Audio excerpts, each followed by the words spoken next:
رمضان تجلى وابتسما طوبى للعبد إذا تنما.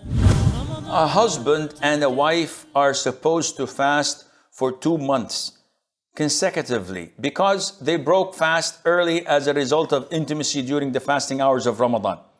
The wife tried not to give in to the desires but ended up giving in as to not anger her husband.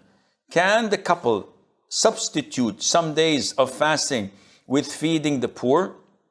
What are some of the ways that they can make up for this nullified fast other than fasting for 2 months in a row?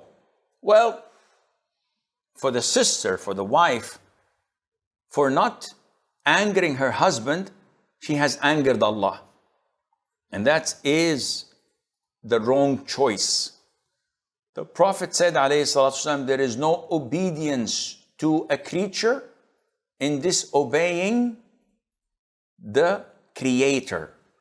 So definitely, she is sinful. If she resisted in the beginning and gave in during, she is sinful. If she resisted from the beginning till the end and kept on fighting, then her fast is valid and she has no expiation to be done. Now, to substitute, this is a luxury that we do not have in Islam. Either you fast the full 60 days or you're unable. And your inability is not judged by your own whims and desires. A mufti should tell you, yes, you're unable. So if you are chronically ill, if you're too weak, if you are unable to fast due to a legitimate reason related to health, then yes, you can feed 60 people. But if you just simply feel bored or don't want to, or you have lame excuses, this doesn't work. You cannot fast like 50 days and feed 10 people. It doesn't work like this. This is not the stock exchange market that you can pick and choose different portfolios. Nope. You have to fast the 60 days and you have to do this believing and hoping that Allah will forgive you, because what you have done is a serious offense and a serious sin. So when we say you have to fast 60 days, this is not accurate. You have to fast 2 consecutive months. So if I start fasting on the 15th of Muharram, I finish on the 15th of Rabi' al-Awwal. Whether Muharram was 29 days or 30, it doesn't matter. Whether Safar was 29 days or 30, it doesn't matter. 2 consecutive months. Began at 15, finish at 15. Now, if I missed and I fasted the whole period, but on the 13th of Rabi', I didn't fast for no legitimate reason. What should I do? It's very simple. Begin fasting 2 consecutive months. See, when we say consecutive, mean that you do not break it except with a legitimate reason. What do you mean, Sheikh, legitimate reason? Well, a woman is fasting 2 consecutive months, she gets her period. 7 days, she cannot fast. Today she saw her purity, she took ghusl. Tomorrow she must fast.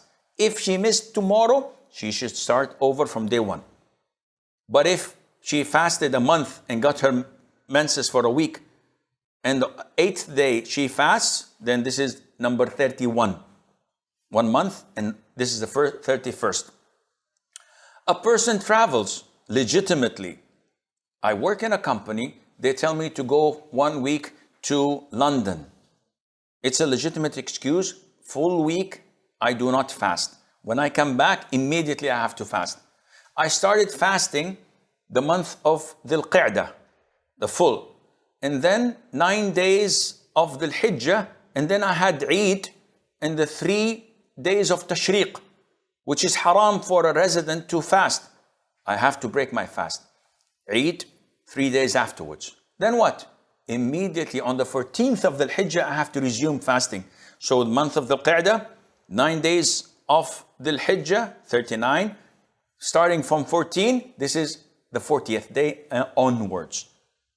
If I fall sick, I can break my fast and continue after I recover. Well, Sheikh, what do you mean sick? Because I got a wound in my finger. Can I break my fast? No, akhi. This does not impact your fasting. So like I have a knee pain, doesn't impact your fasting. I broke my leg, doesn't impact your fasting. Something that does with your health.